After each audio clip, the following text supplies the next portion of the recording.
नमस्कार, सभी का स्वागत है chemistry by Ramniwas Soiwal sir YouTube channel पर। हम अध्ययन कर रहे थे 12th साइंस की रसायन विज्ञान के लेसन नंबर 7 का, यानी पी ब्लॉक एलिमेंट्स, पी खंड के तत्व।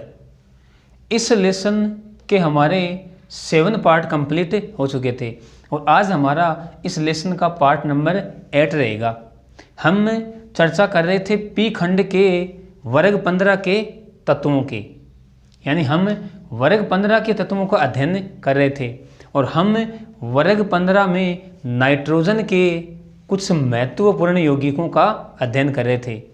पिछले वीडियो में हम नाइट्रोजन के ऑक्साइड का अध्ययन किया था और आज इस पार्ट में हम नाइट्रिक अम्ल का अध्ययन करेंगे, नाइट्रिक एसिड। तो आप लगातार मेरे साथ बने रहिए। देखो, अपन कह सकते हैं कि नाइट्रिक अम्ल नाइट्रोजन का एक ऑक्सो अम्ल है।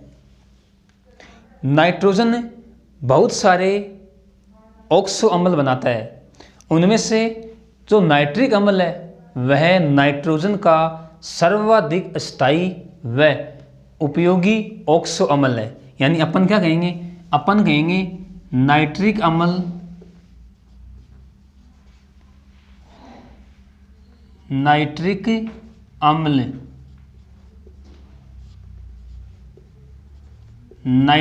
का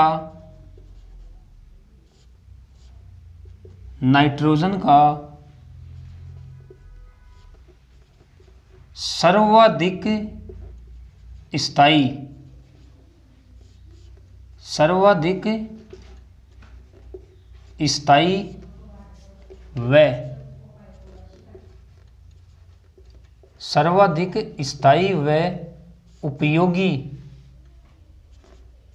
ऑक्सो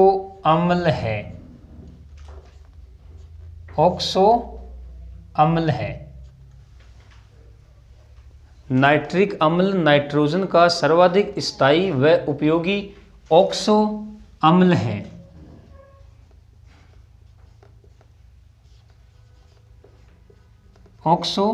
है। और देखो, इस नाइट्रिक अम्ल में नाइट्रोजन का परमाणु +5 ऑक्सीकरण अवस्था में उपस्थित रहता है। यानी अपन क्या कहेंगे, अपन कहेंगे नाइट्रिक अम्ल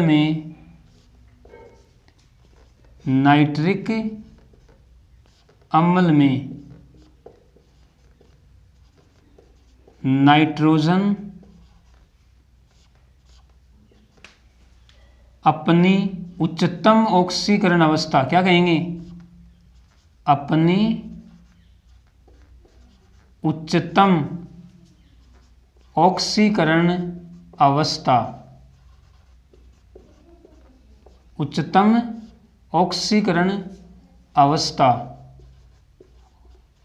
और हमें पता है नाइट्रोजन की उच्चतम ऑक्सीकरण अवस्था +5 होती है।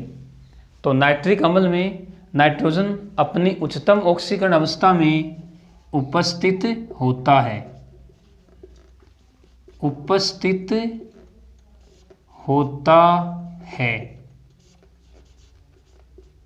अब देखो, आप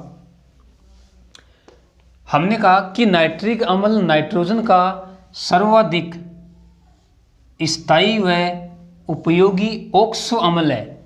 तो पहले आप इस ऑक्सो अम्ल को समझो। देखो, हम फॉस्फोरस के ऑक्सो अम्ल भी पढ़ेंगे, आगे सल्फर के ऑक्सो अम्ल भी पढ़ेंगे। तो ऑक्सो अम्ल क्या है, यानी ऑक्सो अम्ल वह अम्ल है जिसमें कोई परमाणु, जैसे अपन इसी नाइट्रिक एसिड की बात करते हैं, कोई परमाणु ऑक्सीजन के साथ डबल बॉन्ड के द्वारा जुड़ा होता है और इसी परमाणु पर कोई OH समूह उपस्थित रहता है। तो इसे हम ऑक्सो अम्ल कहते हैं। क्या बताया मैंने, वह अम्ल जिसमें कोई तत्व ऑक्सीजन के साथ डबल बॉन्ड के द्वारा जुड़ा हो और वह तत्व OH समूह के द्वारा जुड़ा हुआ होना चाहिए। जैसे यहाँ पर नाइट्रोजन ऑक्सीजन के साथ डबल बॉन्ड के द्वारा जुड़ा हुआ है और यह नाइट्रोजन OH समूह से जुड़ा हुआ है, तो उसे हम ऑक्सो अम्ल कहते हैं। क्लियर, कोई डाउट आपको नहीं होना चाहिए। तो हमने कहा कि नाइट्रिक अम्ल नाइट्रोजन का सर्वाधिक स्थायी वह उपयोगी ऑक्सो अम्ल है और इस नाइट्रिक अम्ल में नाइट्रोजन +5 ऑक्सीकरण अवस्था में उपस्थित रहता है। अब हम चर्चा करते हैं कि नाइट्रिक अम्ल को बनाएंगे कैसे। तो अब हमारी हेडिंग रहेगी नाइट्रिक अम्ल के बनाने की विधियां। नाइट्रिक अम्ल के बनाने की विधियां, या अपन कह सकते हैं निर्माण की विधियां। नाइट्रिक अम्ल के बनाने की विधियां, और पहली विधि अपन ले रहे हैं लेबोरेटरी मेथड। लेबोरेटरी मेथड यानी प्रयोगशाला विधि। प्रयोगशाला विधि, देखो प्रयोगशाला में नाइट्रिक अम्ल को किस प्रकार से बनाते हैं, यानी अपन कहेंगे एक कांच का उपकरण होता है जिसको हम बोलते हैं रिटार्ड। कांच के रिटार्ड में एक तो अपन लेते हैं सोडियम नाइट्रेट, उस सोडियम नाइट्रेट की अभिक्रिया हम करवाते हैं सल्फ्यूरिक अम्ल के साथ।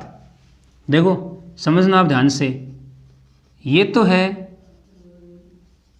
सोडियम नाइट्रेट, सोडियम नाइट्रेट, और इसकी अभिक्रिया करवाई जाती है सल्फ्यूरिक अम्ल के साथ। ध्यान से समझेंगे आप, सल्फ्यूरिक एसिड के साथ। तो हमें एक तो मिलेगा नाइट्रिक एसिड और साथ में सोडियम बाई सल्फेट NaHSO4। ये तो है नाइट्रिक एसिड, नाइट्रिक एसिड, और ये है सोडियम बाई सल्फेट। क्या कहेंगे? Sodium by sulphate. Sodium nitrate की अभिक्रिया हमने करवाई सल्फ्यूरिक अम्ल के साथ, तो हमें नाइट्रिक अम्ल प्राप्त हुआ और साथ में क्या बना? Sodium by sulphate. अब देखो आगे क्या होगा, यह सोडियम बाई सल्फेट पुनः सोडियम नाइट्रेट के साथ अभिक्रिया करेगा NaHSO4। क्या बताया मैंने? बनने वाला सोडियम बाई सल्फेट पुनः सोडियम नाइट्रेट के साथ अभिक्रिया करके क्या बनाएगा? नाइट्रिक एसिड यानी HNO3, और साथ में Na2SO4 यानी सोडियम सल्फेट। सोडियम सल्फेट बन गया। देखो ये तो है सोडियम बाई सल्फेट और ये है सोडियम सल्फेट, और ये नाइट्रिक एसिड है ही HNO3 और Na2SO4। तो ये तो होगी नाइट्रिक अम्ल के निर्माण की प्रयोगशाला विधि। अब हम बात करते हैं कि यदि नाइट्रिक अम्ल को बड़ी मात्रा में बनाना है तो हम औद्योगिक विधि काम में लेंगे।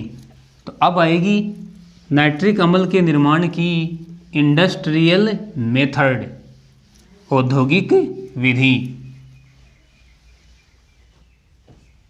सेकंड है इंडस्ट्रियल।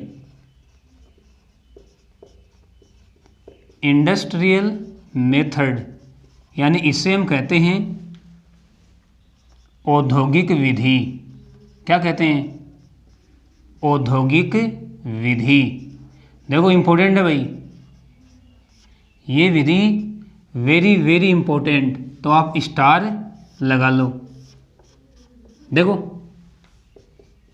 औद्योगिक विधि में हम नाइट्रिक अम्ल को ओस्टवाल प्रक्रम से बनाते हैं। इंपॉर्टेंट है भाई, हम कह सकते हैं इस विधि में नाइट्रिक अम्ल को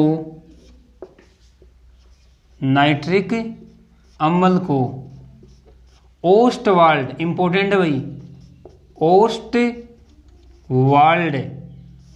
नाम को आप ध्यान में रखोगे। ओस्टवाल्ड प्रक्रम के द्वारा बनाया जाता है। ओस्टवाल्ड प्रक्रम के द्वारा बनाया जाता है। अब देखो, औद्योगिक विधि में हमने क्या कहा कि इस विधि में नाइट्रिक अम्ल को ओस्टवाल्ड प्रक्रम के द्वारा बनाया जाता है। अब देखो ओस्टवाल्ड प्रक्रम क्या है? ओस्टवाल्ड प्रक्रम में हम वायुमंडलीय अमोनिया, जो अमोनिया गैस है, उस अमोनिया गैस का वायुमंडलीय ऑक्सीजन के द्वारा उत्प्रेरकीय ऑक्सीकरण करवाते हैं। देखो हम कह सकते हैं इस विधि में या इस प्रक्रम में कह सकते हैं अपन, इस प्रक्रम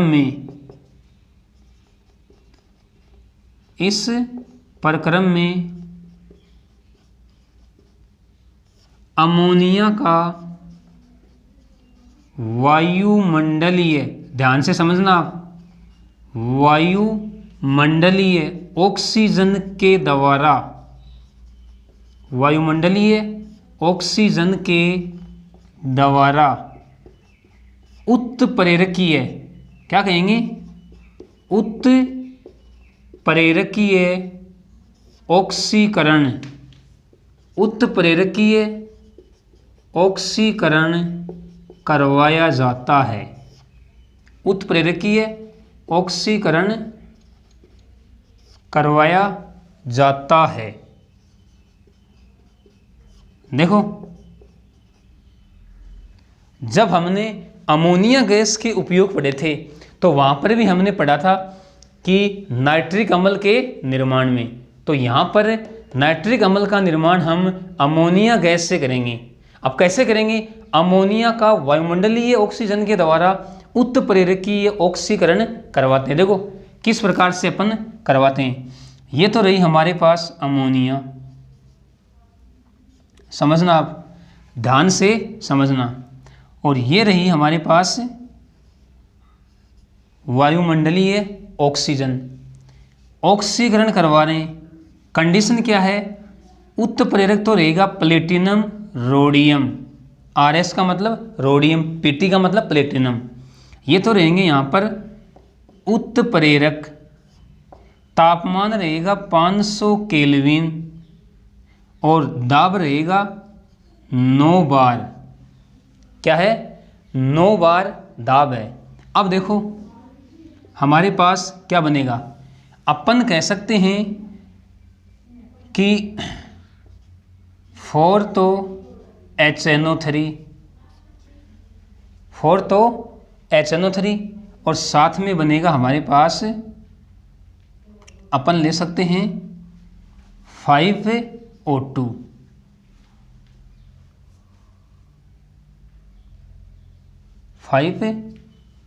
और साथ में बनेगा NO। देखो इसको हम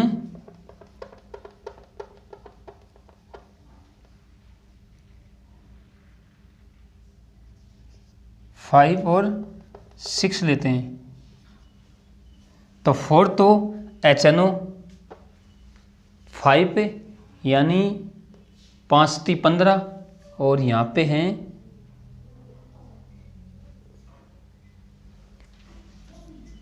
4 और 6O2, यानी अपन कह सकते हैं,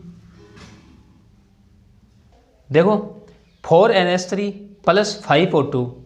उत्प्रेरक क्या रहेगा? Platinum rhodium. तापमान 500 केल्विन, दाब रहेगा 9 बार।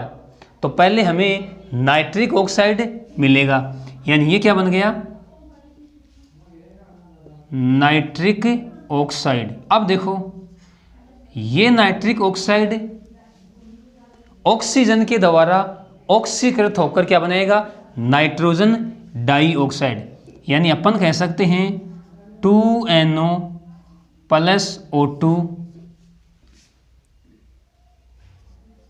वायुमंडलीय ऑक्सीजन से इसका क्या हो जाएगा? ऑक्सीकरण। और हमें क्या मिलेगा? 2NO2, यानी नाइट्रोजन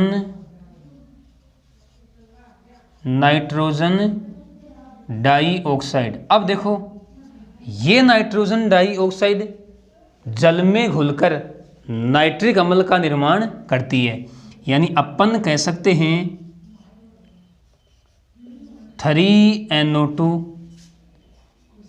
प्लस H2O क्या मिलेगा 2HNO3 और साथ में NO। अब देखो आप देखो ये तो बन गया हमारा नाइट्रिक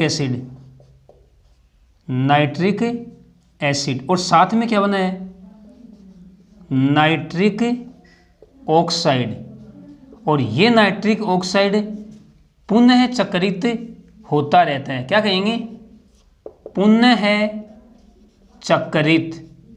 इसका मतलब क्या हुआ, देखो इसका मतलब ये हुआ कि इस नाइट्रिक ऑक्साइड का पुनः ऑक्सीजन के द्वारा क्या हो जाएगा ऑक्सीकरण, और ये नाइट्रोजन डाइऑक्साइड में बदल जाएगा और ये नाइट्रोजन डाइऑक्साइड जल में घुलकर नाइट्रिक अम्ल का निर्माण कर देता है। यानी ये चक्कर चलता रहता है। नाइट्रिक ऑक्साइड वायु के द्वारा क्या हो जाएगा ऑक्सीकृत, नाइट्रोजन डाइऑक्साइड बनाएगा, नाइट्रोजन डाइऑक्साइड जल में घुलकर नाइट्रिक अम्ल का निर्माण कर देता है। तो अपन कहेंगे कि यह नाइट्रिक ऑक्साइड पुनः चक्रित होता रहता है। अब देखो हमें ये नाइट्रिक एसिड मिला है, ये मिला है जलीय अवस्था में, तो हम इसका क्या करवाएंगे, हम इसका करवाएंगे सांद्रण। देखो यानी हम इसे सांद्रित करवा के 68% नाइट्रिक अम्ल प्राप्त कर लेते हैं। समझना बात को आप, अपन कहेंगे कि इस प्रकार प्राप्त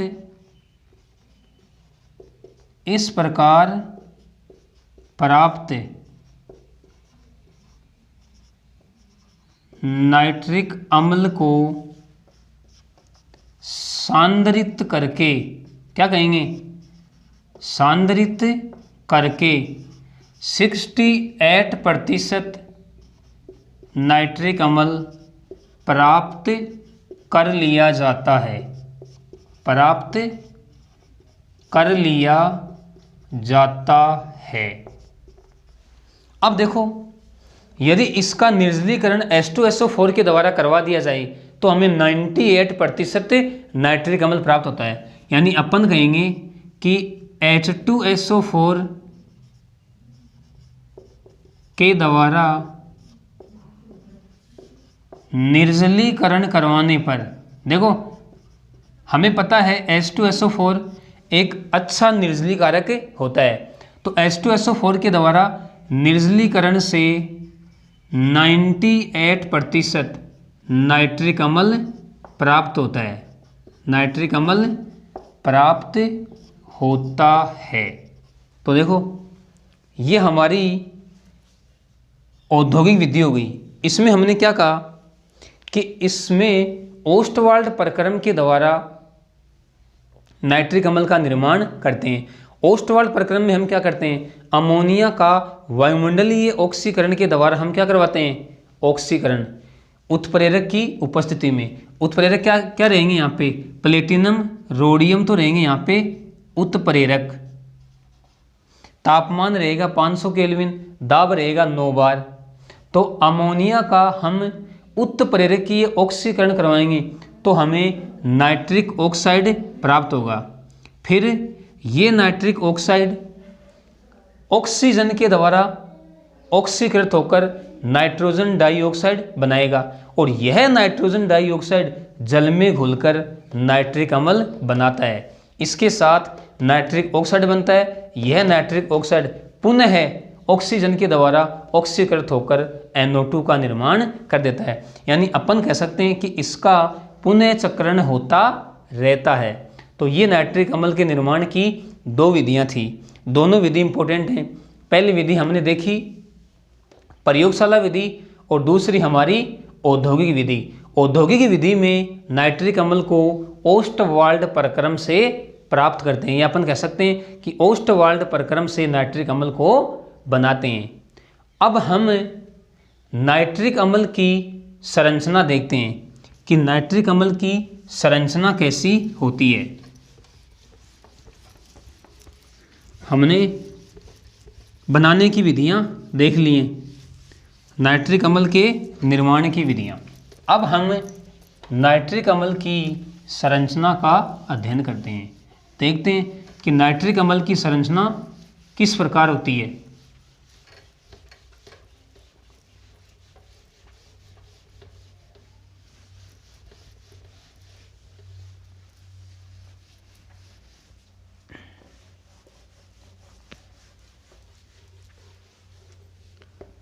अब हमारी हेडिंग क्या रहेगी, नाइट्रिक अम्ल की संरचना, यानी अपन कहेंगे structure of nitric acid.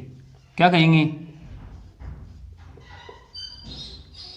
Structure of nitric acid. देखते हैं नाइट्रिक अम्ल की संरचना कैसी होगी। देखो पहले मैं नाइट्रिक अम्ल की संरचना बना रहा हूँ, एन डबल बॉन्ड O और एक उपसह संयोजक बंध, इधर रहेगा H। देखो हमें पता है ऑक्सीजन के संयोजी कोश में 6 इलेक्ट्रॉन होते हैं, तो 2 इलेक्ट्रॉन तो बंध में भाग ले रहे हैं, इसका मतलब इस ऑक्सीजन पर 4 इलेक्ट्रॉन शेष रहते हैं। नाइट्रोजन की बात करें, नाइट्रोजन के संयोजी कोश में 5 इलेक्ट्रॉन होते हैं, 2 तो यहाँ पर बंध में भाग ले रहे हैं, 1 यहाँ पे और 2 यहाँ पे, यानी नाइट्रोजन के संयोजी कोश के 5 इलेक्ट्रॉन बंध बनाने में भाग ले रहे हैं। इसकी बात करें तो ये तो नाइट्रोजन अपना लोन पेयर देकर उपसह संयोजी बंध बना रहा है, इसका मतलब इस ऑक्सीजन पर 6 के 6 इलेक्ट्रॉन उपस्थित हैं। इस ऑक्सीजन की बात करें तो इसके ऊपर 4 इलेक्ट्रॉन उपस्थित हैं और उपसह संयोजक बंध बना रहा है नाइट्रोजन, यानी नाइट्रोजन यहाँ पे दाता का कार्य कर रहा है, ऑक्सीजन ग्राही का, इसका मतलब इसके ऊपर प्लस चार्ज, इसके ऊपर माइनस चार्ज। ये तो हो गई नाइट्रिक अम्ल की संरचना। अब देखो इसकी जो अनुनादी संरचना है वो कैसे बनेगी। इसकी अनुनादी संरचना बनाने के लिए हमें इस द्विबंध को यहाँ बनाना होगा और इस उपसह संयोजक बंध को अपन यहाँ बना सकते हैं, तो इसकी अनुनादी संरचना प्राप्त हो जाएगी। देखो कैसे होगी, ऑक्सीजन नाइट्रोजन, यहाँ पर तो आ जाए उपसह संयोजी बंध और यहाँ पे आ जाए डबल बॉन्ड O, और इधर क्या है हाइड्रोजन, इसके ऊपर 4 इलेक्ट्रॉन शेष हैं, इसके ऊपर कोई इलेक्ट्रॉन नहीं है, इस ऑक्सीजन पर भी 4 इलेक्ट्रॉन शेष हैं, इसकी बात करें तो 6 इलेक्ट्रॉन शेष हैं, और नाइट्रोजन पर प्लस चार्ज, ऑक्सीजन पर माइनस चार्ज। अब देखो ये तो हो गई नाइट्रिक अम्ल की अनुनादी संरचनाएं। अब हम इन दोनों संरचनाओं की एक कॉमन संरचना बना सकते हैं। देखो कैसे बनाएंगे, ये बंध है, इसमें आंशिक द्विबंध के गुण आ रहे हैं। देखो ये द्विबंध यहाँ पर भी है और यहाँ पर भी है, तो अपन कह सकते हैं कि इस बंध में आंशिक द्विबंध के गुण आ जाते हैं। तो हम इन दोनों संरचनाओं की एक कॉमन संरचना इस प्रकार से बना सकते हैं, NO O और इधर क्या है हाइड्रोजन। अब देखो आप ये जो बंध कोण है ये तो होता है 130 डिग्री का, ये बंध कोण 102 डिग्री का, ये जो लंबाई है बंध की ये होती है 96 पिकोमीटर। ऑक्सीजन और नाइट्रोजन के मध्य की बंध लंबाई होती है 140.6 पिकोमीटर, और नाइट्रोजन और ऑक्सीजन यानी ये NO और ये NO बंध लंबाई होती है 121 पिकोमीटर। तो ये हमने नाइट्रिक अम्ल की एक कॉमन संरचना बना दी है। ये तो थी दोनों अनुनादी संरचना, और इन दोनों अनुनादी संरचनाओं से हमने एक कॉमन संरचना बना दी। देख सकते हो आप इस बंध में आंशिक द्विबंध के गुण हैं, यानी ये लंबाई तो कितनी है 140.6 पिकोमीटर और ये है 121, यानी अपन कह सकते हैं कि ये बंध लंबाई एकल बंध से तो क्या होती है कम, एकल बंध से तो क्या होती है कम और द्विबंध से होती है थोड़ी सी अधिक। क्यों? क्योंकि इस बंध में भी आंशिक द्विबंध के गुण हैं और इस बंध में भी आंशिक द्विबंध के गुण हैं। तो ये हो गई नाइट्रिक अम्ल की संरचना। अब हम देखते हैं नाइट्रिक अम्ल के गुण, और गुणों में हम पहले भौतिक गुणों की चर्चा करेंगे, यानी अपन नाइट्रिक अम्ल के भौतिक गुण देखते हैं।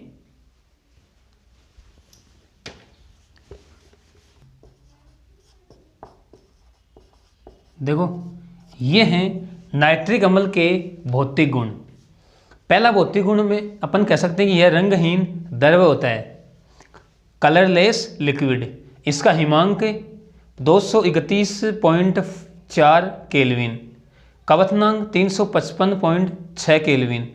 प्रयोगशाला में 68% नाइट्रिक अम्ल का उपयोग किया जाता है और इसका विशिष्ट घनत्व होता है 1.504 ग्राम पर मिली। तो ये कुछ इम्पोर्टेंट नाइट्रिक अम्ल के भौतिक गुण हैं। अब हम चर्चा करते हैं नाइट्रिक अम्ल के रासायनिक गुणों की। नाइट्रिक अम्ल के रासायनिक गुणों की चर्चा अब हम करते हैं। तो अब हमारी हेडिंग क्या रहेगी? नाइट्रिक अम्ल के रासायनिक गुण।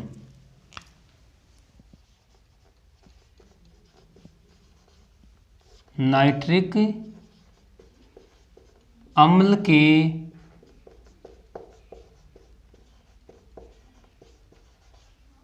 रासायनिक गुण। नाइट्रिक अम्ल के रासायनिक गुण। देखो हम नाइट्रिक अम्ल के रासायनिक गुणों में क्या कह सकते हैं कि नाइट्रिक अम्ल जलीय विलयन में परबल अम्ल की भांति व्यवहार करता है। क्या कहेंगे? नाइट्रिक अम्ल, ध्यान से समझना आप, नाइट्रिक अम्ल जलीय विलयन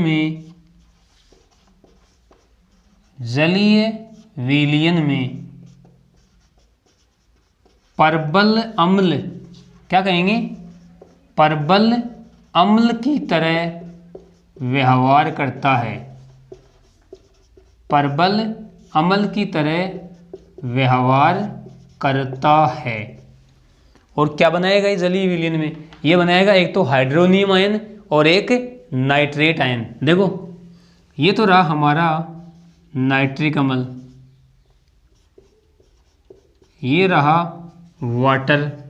तो क्या बनेगा? देखो परबल अम्ल, इसका मतलब ये H+ त्याग देगा और इस H+ को जल का अणु ग्रहण कर लेगा। क्यों?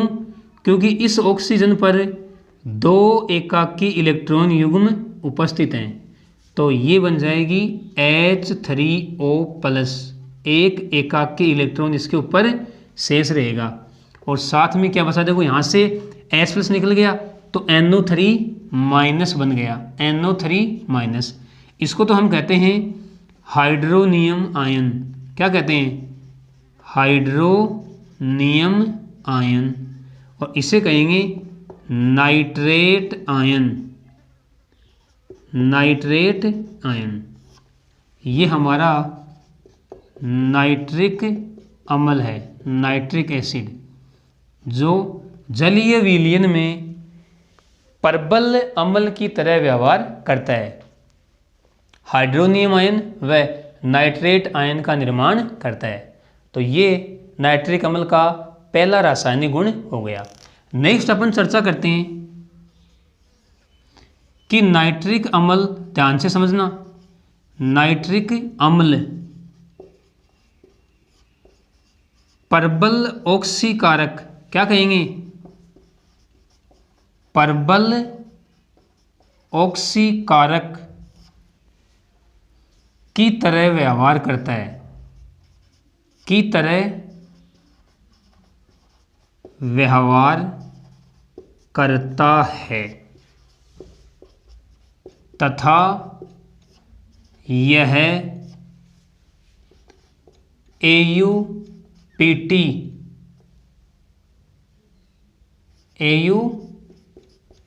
जैसी उत्कृष्ट धातुओं को छोड़कर, क्या कहेंगे, उत्कृष्ट धातुओं को छोड़कर, धातुओं को छोड़कर सभी धातुओं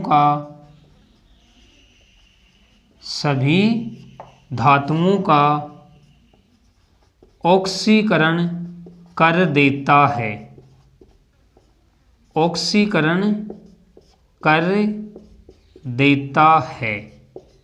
देखो क्या कहा हमने कहा कि नाइट्रिक अम्ल प्रबल ऑक्सीकारक की तरह व्यवहार करता है तथा यह Au यानी सोना, Pt प्लेटिनम जैसी उत्कृष्ट धातुओं को छोड़कर सभी धातुओं का ऑक्सीकरण कर देता है। अब देखो ऑक्सीकरण से जो उत्पाद है वो निर्भर करते हैं अभिक्रिया के ताप पर, धातु की प्रकृति पर और नाइट्रिक अम्ल की सांद्रता पर।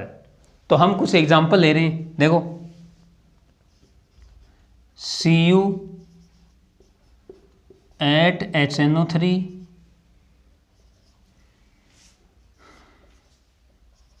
3CuNO3 की होल ट्वाइस प्लस 4H2O और 2NO। अब देखो ये जो नाइट्रिक अम्ल है ये है तन्नु। अब अगर हम सांद्र नाइट्रिक अम्ल लें तो देखो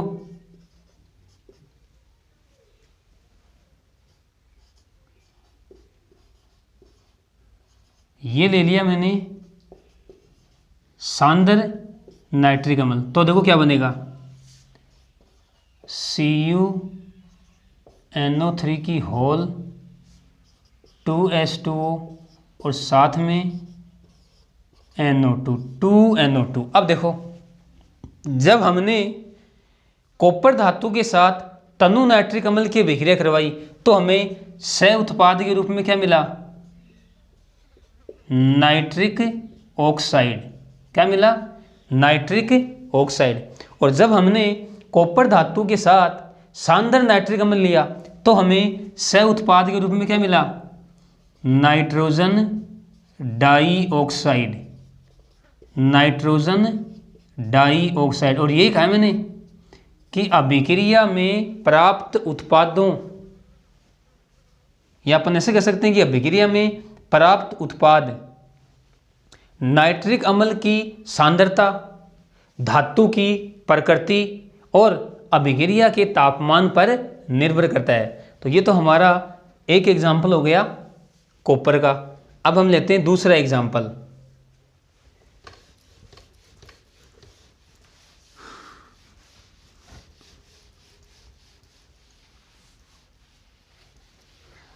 दूसरा एग्जाम्पल अपन ले रहे हैं जिंक धातु का।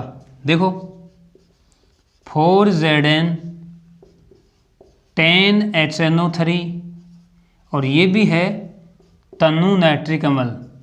क्या है, तनु नाइट्रिक अम्ल। तो 4ZnNO3 की होल ट्वाइस प्लस 5H2O और प्लस N2O। देखो अब क्या बना है, अब बना है नाइट्रस ऑक्साइड, नाइट्रस ऑक्साइड। और अब हम जिंक की अभिक्रिया करवाएंगे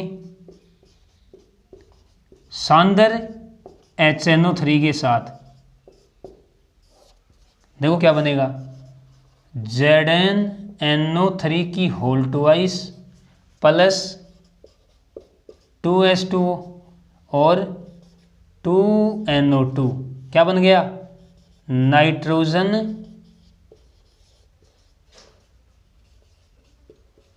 डाइऑक्साइड, नाइट्रोजन डाइऑक्साइड। देख सकते हो जब हमने जिंक धातु का ऑक्सीकरण तनु नाइट्रिक अम्ल के साथ करवाया तो हमें उत्पाद के रूप में नाइट्रस ऑक्साइड प्राप्त हुआ, सह उत्पाद के रूप में नाइट्रस ऑक्साइड।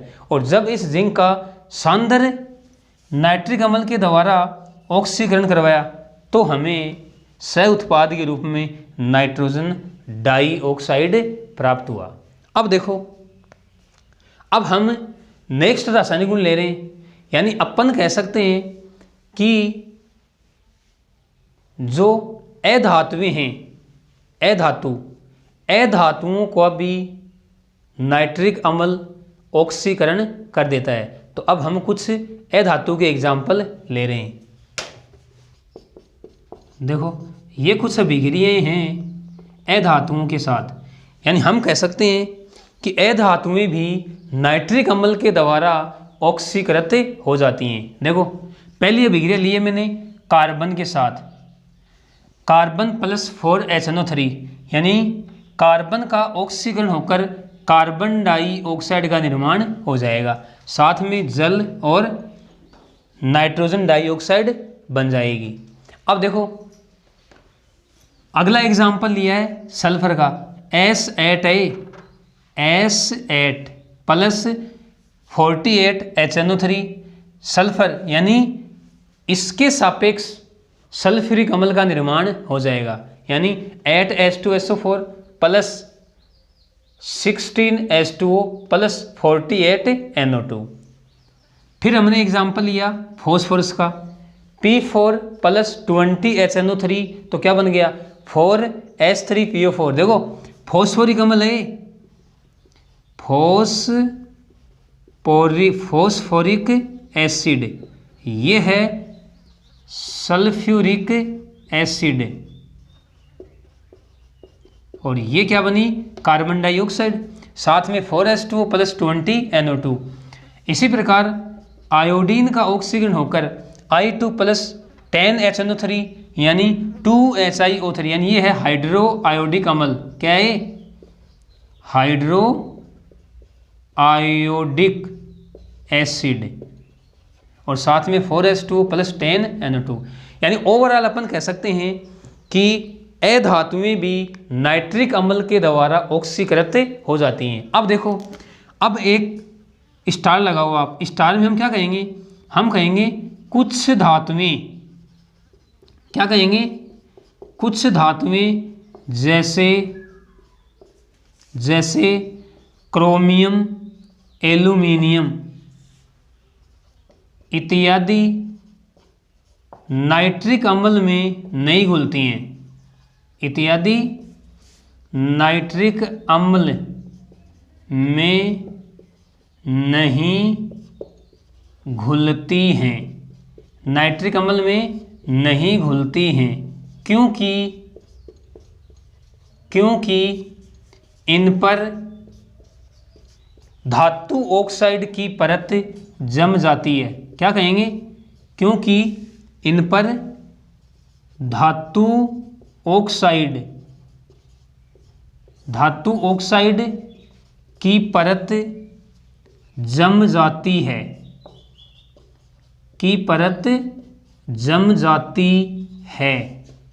जो अक्रिय होती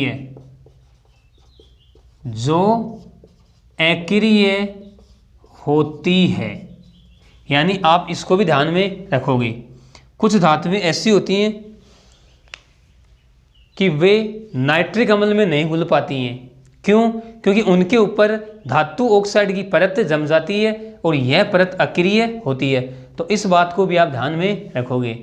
अब हम नेक्स्ट रासायनिक गुण ले रहे हैं। नेक्स्ट रासायनिक गुण इंपॉर्टेंट है भाई। अब हम लेंगे भूरी वलय परीक्षण। इंपॉर्टेंट है भाई, ये मान लो सबसे इंपॉर्टेंट, थ्योरी की तरफ से भी और प्रैक्टिकल के हिसाब से भी सबसे इंपॉर्टेंट परीक्षण आ रहा है। यानी हम नाइट्रिक अम्ल का चौथा रासायनिक गुण अब देख रहे हैं।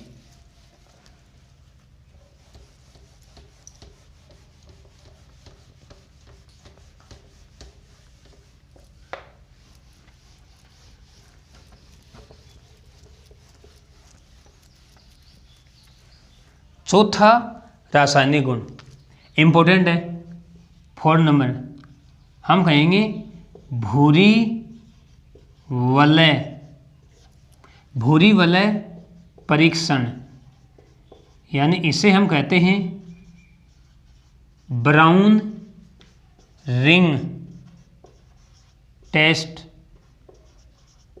Brown ring test. देखो मैंने क्या बताया कि ये परीक्षण प्रैक्टिकल के हिसाब से भी इम्पोर्टेंट है, प्रैक्टिकल की तरफ से भी, क्योंकि प्रैक्टिकल में भी हम इस परीक्षण का अध्ययन करते हैं। तो सबसे पहले आपको ये पता होना चाहिए कि इस परीक्षण के द्वारा हम किसका परीक्षण करते हैं। तो हम कहेंगे कि इसके द्वारा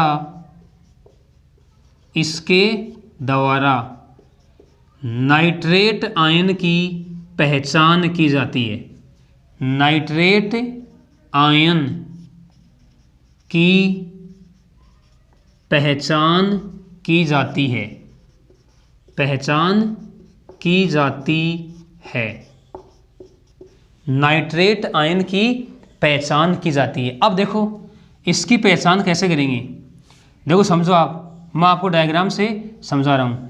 ये हमारे पास टेस्ट ट्यूब है, परख नली, क्या है, टेस्ट ट्यूब। इस परख नली में हम नाइट्रेट आयन युक्त लवण लेते हैं, क्या कहेंगे, नाइट्रेट आयन युक्त लवण, यानी जिसमें नाइट्रेट आयन प्रेजेंट है। ये लो,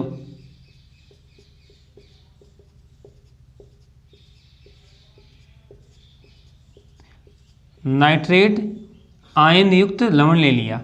अब इसमें क्या मिलाएंगे, इसमें मिलाएंगे ताज़ा बना FeSO4, ताज़ा बना FeSO4 हम इसमें डालेंगे। ये डाल दिया,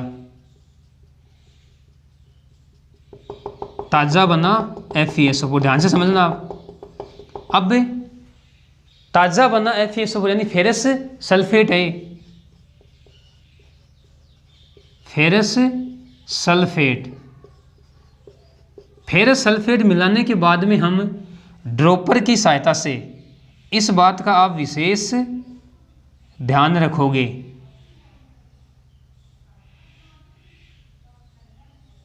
ड्रॉपर की सहायता से हम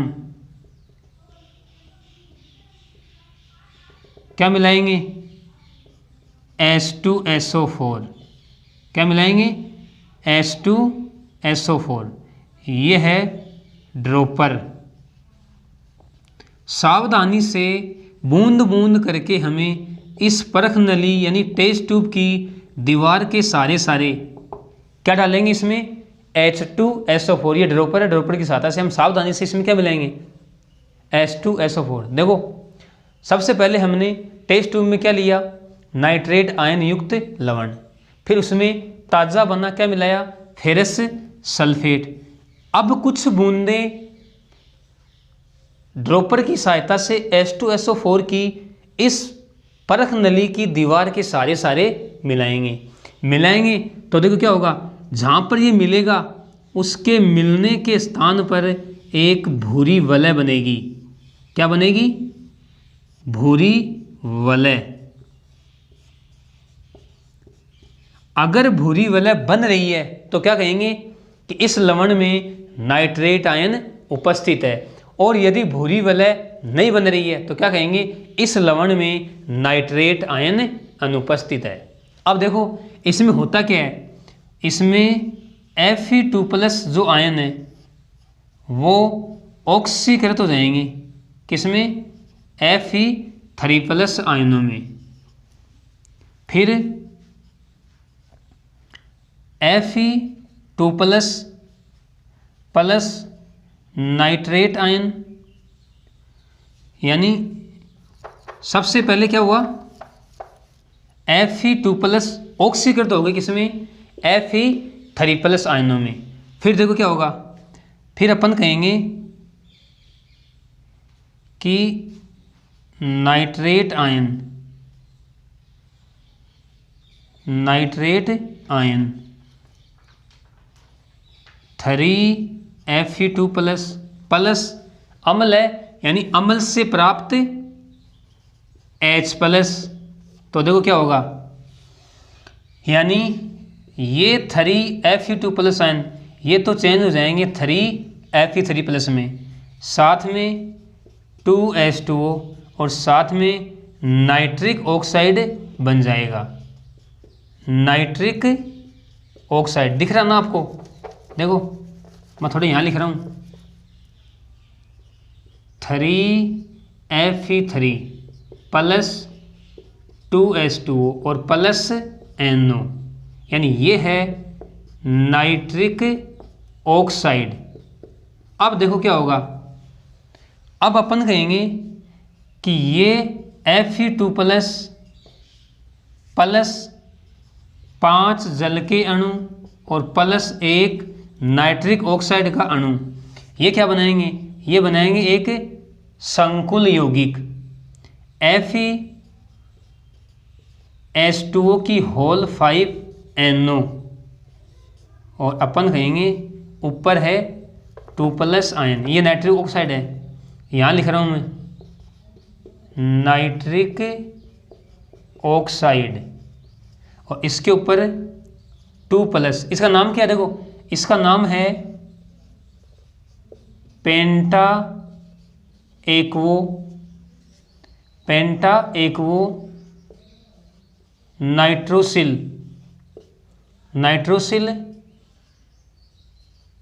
आयरन सेकंड आयन, यानी ये एक अपन कह सकते हैं कॉम्प्लेक्स कंपाउंड है, कॉम्प्लेक्स कंपाउंड, ये हम कह सकते हैं संकुल यौगिक। इस संकुल यौगिक की वजह से क्या बनती है, अपन कह सकते हैं संकुल यौगिक के कारण क्या बनती है, भूरी वलय।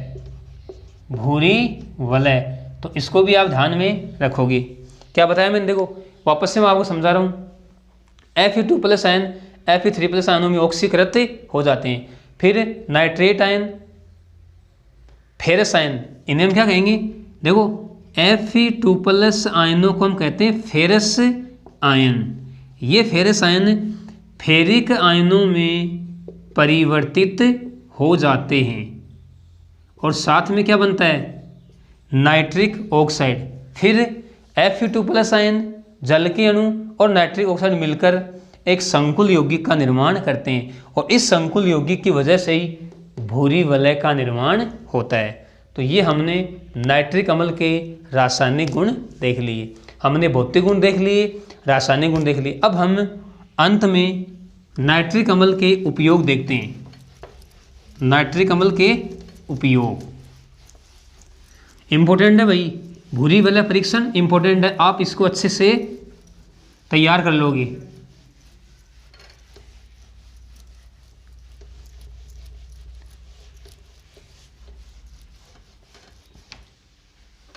नाइट्रिक अम्ल के उपयोग, अब हम नाइट्रिक अम्ल के उपयोग देखते हैं।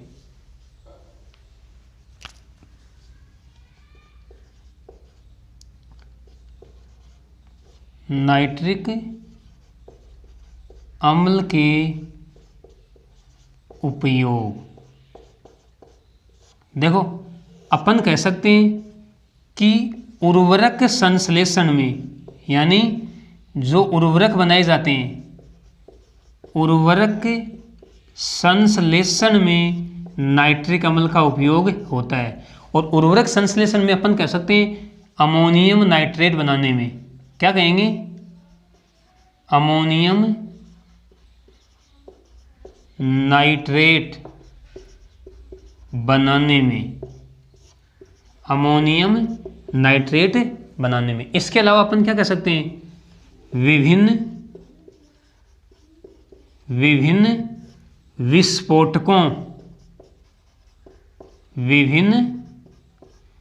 विस्फोटकों के निर्माण में नाइट्रिक अम्ल का उपयोग किया जाता है। इसके अलावा अपन क्या कह सकते हैं, इसके अलावा अपन कह सकते हैं जो स्टेनलेस स्टील होती है, स्टेनलेस स्टील के अम्लोपचार में, इसके अलावा अपन कह सकते हैं धातुओं के निक्षारण में, क्या कहेंगे, धातुओं के निक्षारण में। इसके अलावा अपन कह सकते हैं जो रॉकेट ईंधन होते हैं, क्या कहेंगे, रॉकेट ईंधनों में, रॉकेट ईंधनों में ऑक्सीकारक के रूप में, ऑक्सीकारक के रूप में। तो ये कुछ नाइट्रिक अम्ल के उपयोग हैं। पहला मैंने बताया उर्वरक संश्लेषण में, यानी अमोनियम नाइट्रेट के निर्माण में, विभिन्न विस्फोटकों के निर्माण में, स्टेनलेस स्टील के अम्लोपचार में, धातुओं के निक्षारण में और रॉकेट ईंधनों में ऑक्सीकारक के रूप में नाइट्रिक अम्ल का उपयोग किया जाता है। यानी अपन कह सकते हैं हमारा नाइट्रिक अम्ल कंप्लीट हुआ। हमने नाइट्रिक अम्ल के बनाने की विधि पढ़ी, 2 विधि पढ़ी, प्रयोगशाला विधि और औद्योगिक विधि। फिर हमने नाइट्रिक अम्ल की संरचना देखी, उसके बाद में नाइट्रिक अम्ल के भौतिक गुण देखे, उसके बाद में नाइट्रिक अम्ल के रासायनिक गुणों का अध्ययन हमने किया और अंत में हमने नाइट्रिक अम्ल के उपयोग देखे। तो इस आज की क्लास में हमारा नाइट्रिक अम्ल कंप्लीट हो गया है। तो इस आज के वीडियो के लिए इतना ही। ओके, धन्यवाद।